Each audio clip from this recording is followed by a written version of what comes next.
একদিকে টেট, অন্যদিকে লক্ষ্য কণ্ঠে গীতা পাঠ। আমাদের অবশ্য সেদিকেও নজর থাকবে, কারণ দেখুন প্রধানমন্ত্রী নরেন্দ্র মোদী তাকে ছাড়াই এই অনুষ্ঠান হতে চলেছে এবং সকাল ৯টার মধ্যেই অনুষ্ঠান স্থলে হাজির হয়ে যাবেন অংশগ্রহণকারীরা, এই খবর আমরা পেয়েছি। এবং মূল অনুষ্ঠান শুরু হবে সকাল 10টায়, ভজনের মাধ্যমে শুরু হবে গীতা পাঠ অনুষ্ঠান। সকাল 10:30টায় শোভাযাত্রা হবে। ইতিমধ্যেই ব্রিগেডে ভিড় জমাতে শুরু করেছেন রাজ্যের বিভিন্ন প্রান্ত থেকে সনাতন ধর্মাবলম্বীরা। গত রাতেই ব্রিগেডের অনুষ্ঠান মঞ্চ ঘুরে দেখেন রাজ্যের বিরোধী দলনেতা বিজেপি রাজ্য সভাপতি সুকান্ত মজুমদারও।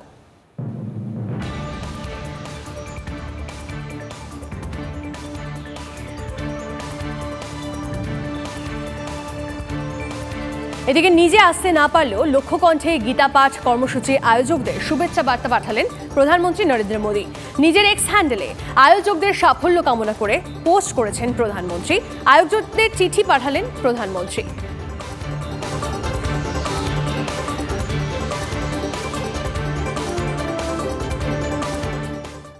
নিজের ধর্ম রক্ষা করার লড়াই, এ লড়াইতে বাধা টাধা কেউ দিলে কেউ মানবে না।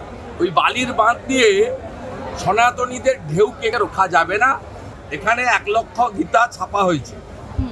আমি বলছি যে গীতা বিতরণের পরে গীতা শেষ হয়ে যাবে, অনেককে শুনে শুনে গীতা পাঠ করতে হবে।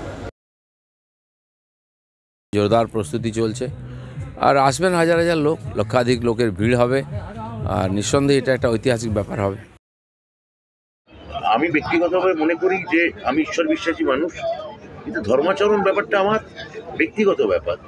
আমি যদি খুব প্রকাশ্যে লক্ষ লক্ষ লোকের সঙ্গে একসঙ্গে হঠাৎ রাজনৈতিক কোনো অজ্ঞাত রাজনৈতিক কারণে আমি যদি হঠাৎ সবাই একসঙ্গে হঠাৎ লক্ষ লক্ষ কণ্ঠে গীতা পাঠ, লক্ষ লক্ষ কণ্ঠে কোরআন পাঠ, লক্ষ লক্ষ কণ্ঠে বাইবেল পাঠ, এইসব যদি হয় তাহলে আমার ওখানে এটা আমার প্রাইভেট ব্যাপার, এটা ব্যক্তিগত ব্যাপার আমার ধর্মাচরণ। এটা যদি খুব সোশ্যালি পাবলিকলি হয় তাহলে ঈশ্বর ব্যাপারটা ভালো চোখে দেখেন, ঈশ্বর খুব ব্যাপারটা ভালো চোখে দেখেন না। এবার একটু এসএলএসসি চাকরি প্রার্থী তাদের কথা বলি। নিয়োগে অনেকে জট তৈরির চেষ্টা করছে। যারা চাকরি চাই বলছেন তারাই মামলা করছেন। এসএলএসসি চাকরি প্রার্থীদের সঙ্গে বৈঠক শেষে আইনজীবী বিকাশ রঞ্জন ভট্টাচার্যকে এভাবেই নিশানা কুণাল ঘোষের। রাজনীতি করবেন না, কুণালের পাশে বসে এই আরতি চাকরি প্রার্থীদের। এরা যখন আইনি লড়াই লড়ছিলেন, বিকাশ ভট্টাচার্য এবং তাদের জুনিয়ররা এনাদের কাছ থেকে 27 লক্ষ টাকা নগদে নিয়েছেন।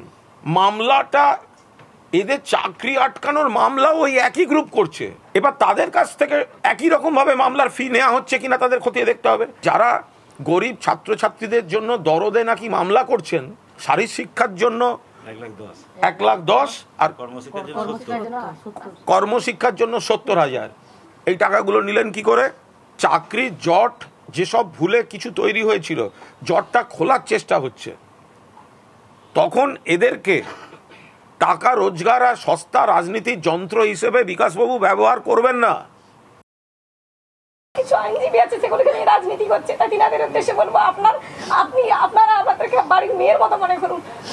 এইভাবে আর আমাদেরকে এত ঝুলিয়ে রাখবেন না, কারণ রেকমেন্ডেশন পেয়ে গেছি 13 মাস 14 মাস হয়ে গেল। এখানে অনেকে আছে যাদের বয়স 45-এর ওভার হয়ে গেছে, অনেকে বিয়ে করতে পারেনি, বেশিরভাগ বসে আছে এখানে অবিবাহিত, বিয়ে করতে পারেনি তারা এই চাকরিটার জন্য। রেকমেন্ডেশন পেয়ে যাওয়া মানেই তো তারা 1 মাসের মধ্যে অ্যাপয়েন্টমেন্ট হয়ে জয়েনিং হয়ে যায়। তাহলে যখন নিয়োগটা আটকে গেল, ওইদিকে আমরা কাজটাও ছেড়ে দিলাম, এদিকে কাজটাও হচ্ছে না, তাহলে পরিস্থিতিটা কি হয় বা তাহলে ভাবুন। কুণাল ঘোষ তার বক্তব্য আপনাদেরকে শোনালাম চাকরি প্রার্থীদের বক্তব্য। এদিকে কুণাল দুর্নীতিগ্রস্ত মানুষ, দুর্নীতির আবহ থেকে বেরোতে পারছেন না। কুণালকে কড়া ভাষায় আক্রমণ বিকাশ রঞ্জন ভট্টাচার্যের। যে চাকরি প্রার্থীদের এতদিন ভাওতা দিয়ে এসেছেন তাদের চাপের মুখে পড়ে দিশেহারা হয়ে আমার দিকে ঘুরিয়ে দেওয়ার চেষ্টা করছে। কুণালের মন্তব্যের পাল্টা কটাক্ষ বিকাশ রঞ্জনের, শুনুন। কুণাল বাবু নিজে তো একজন দুর্নীতিগ্রস্ত মানুষ, এখনও দুর্নীতির যে আবহ তার থেকে উনি বেরোতে পারছেন না। এই সমস্ত কথা বলে কুণালবাবু আসলে যে সমস্ত চাকরি প্রার্থীদের ওরা ভাওতা দিয়ে এসেছিলেন এতদিন, তারা আজকে অধৈর্য হয়ে পড়ছে। তাদের চাপের মুখে দাঁড়িয়ে ওদের তো কোনো দিশেহারা অবস্থা, অতএব কী আছে, ঠিক আছে দাও বিকাশবাবুর দিকে ঘুরিয়ে দিই, তাহলে হয়তো খানিকটা সুবিধে পাবো, দম ফেলার সময় পাবো। এটা ভুল করছে না, ওদের আরও তাড়াতাড়ি দম বন্ধ হয়ে যাবে।